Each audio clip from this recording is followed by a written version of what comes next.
if we're talking about the semifinals, it's very unbalanced. The first semifinal is very, very strong Yeah, compared to the second semifinal that we will talk about in the next video.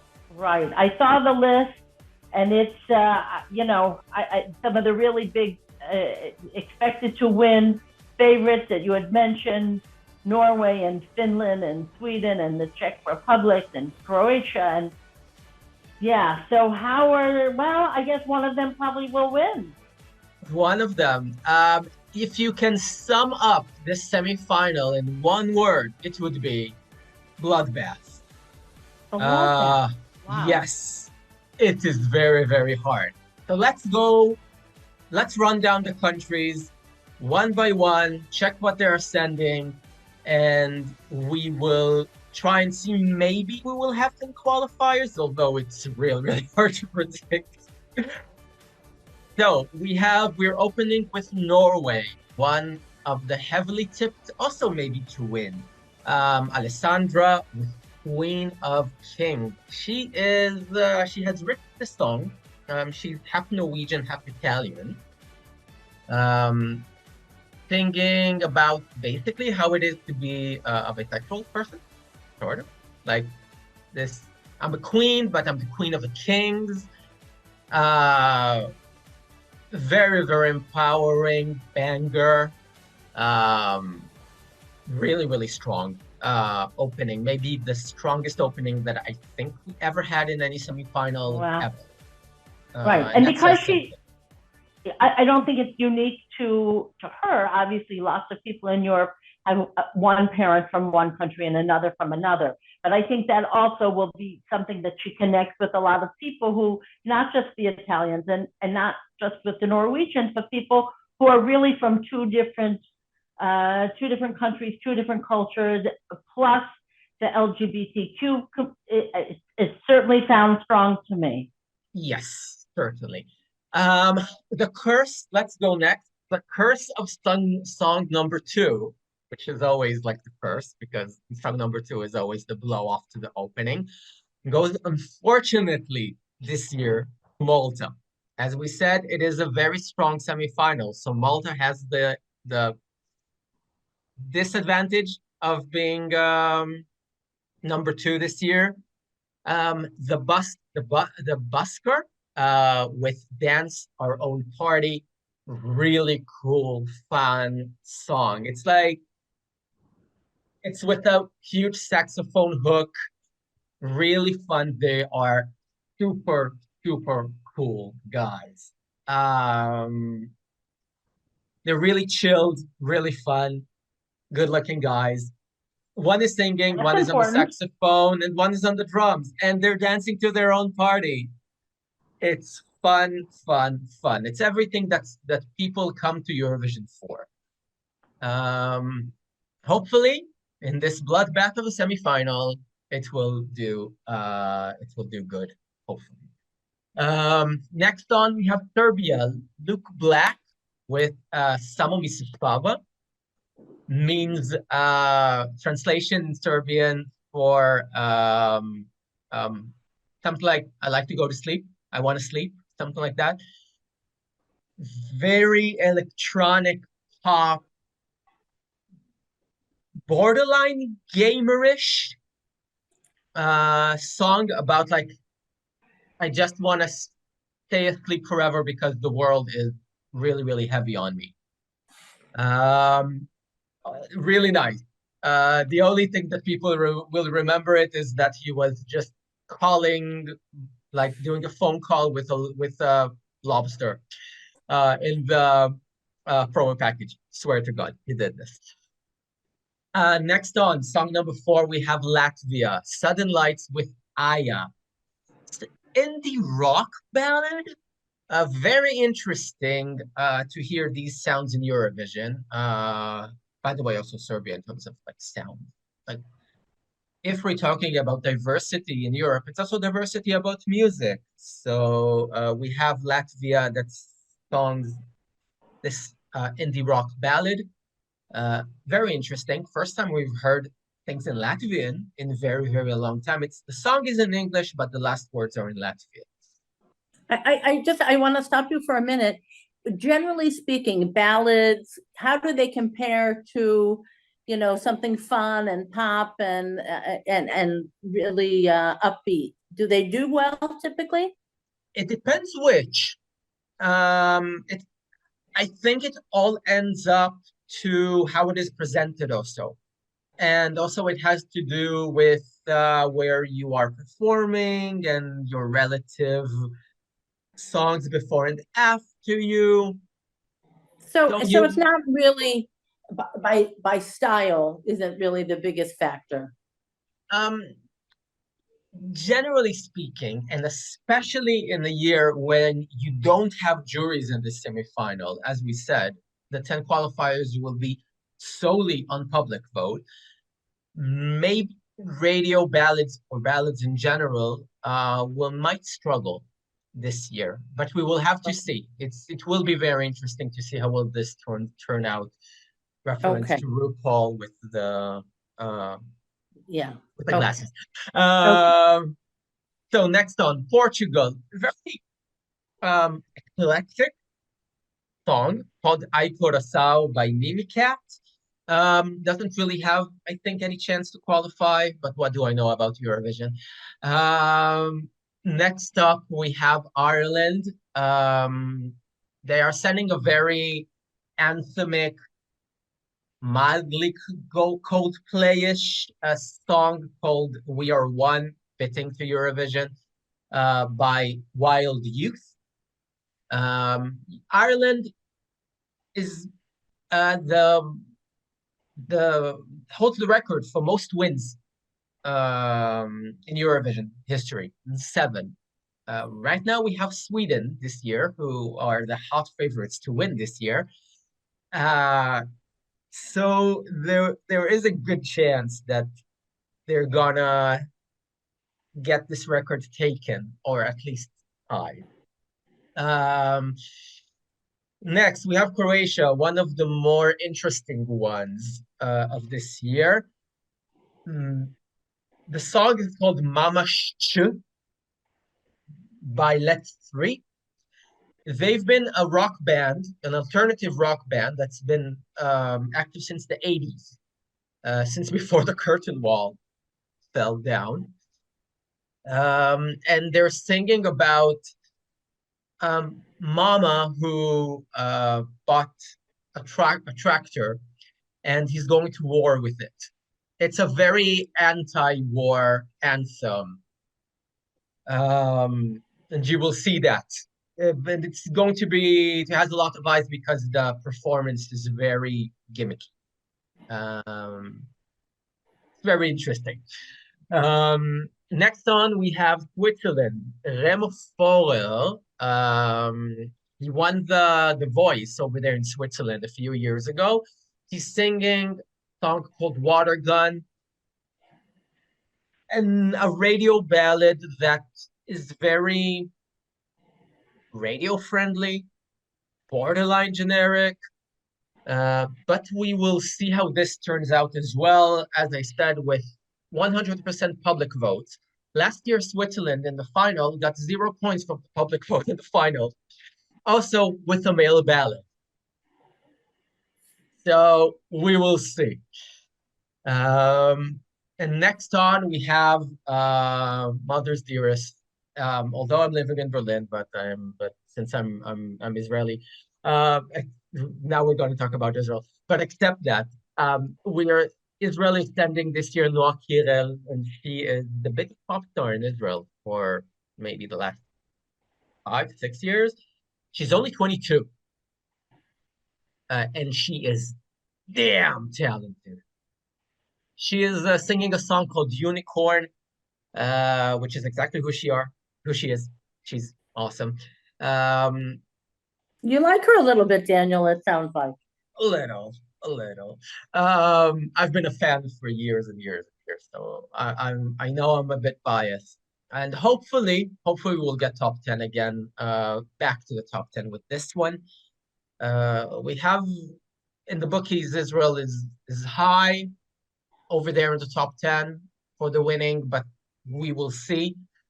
And as you said, the first this group of in this semifinal is really tough, really heavy, really strong.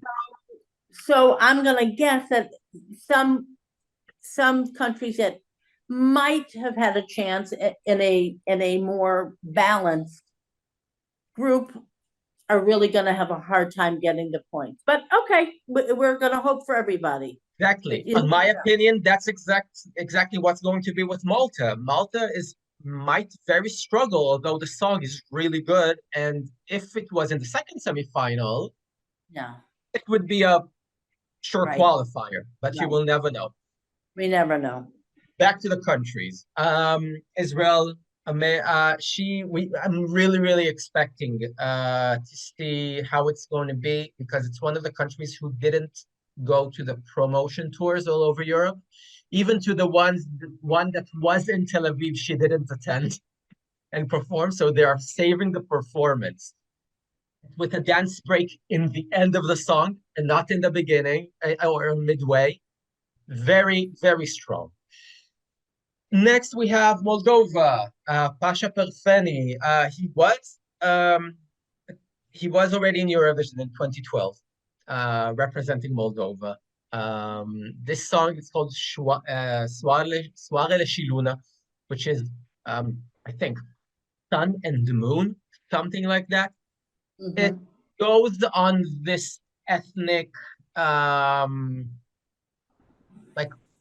ethnic dance banger,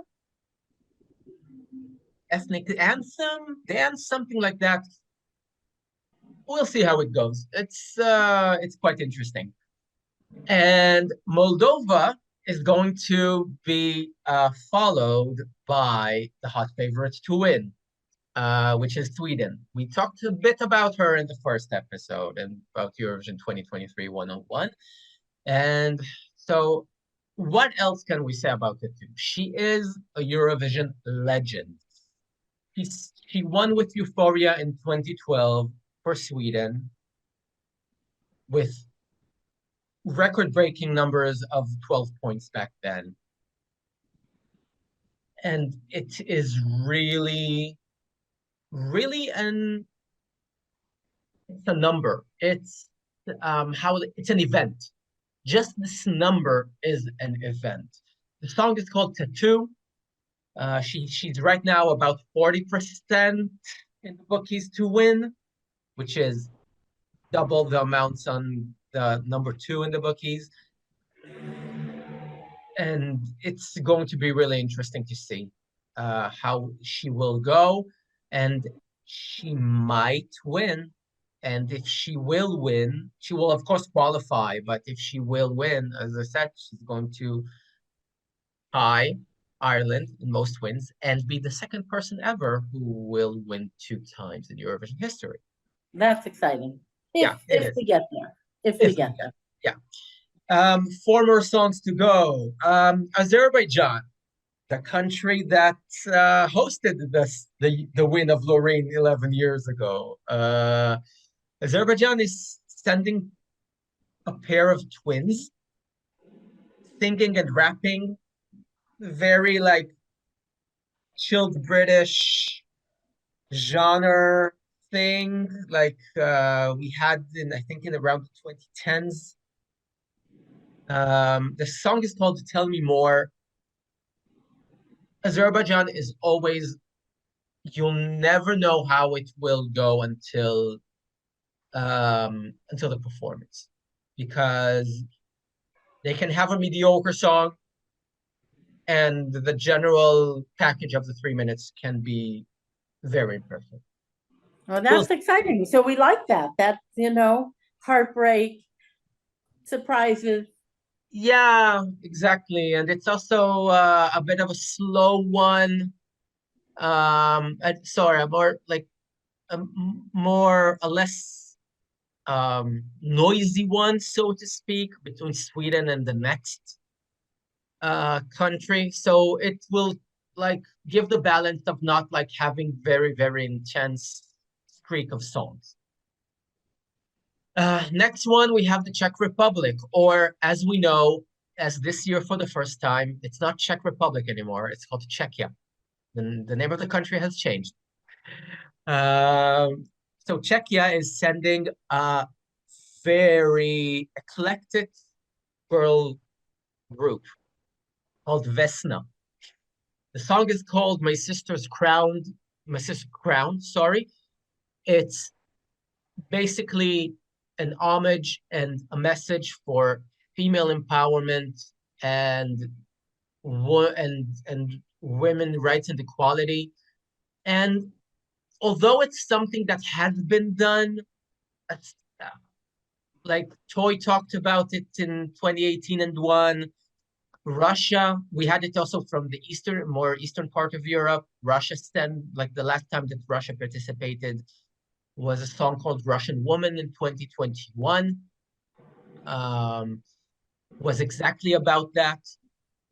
So this year, the Czech Republic is sending a song that is combining 4 languages, English, Ukrainian, Czech, and Bulgarian, has singing, has rapping, has a hook.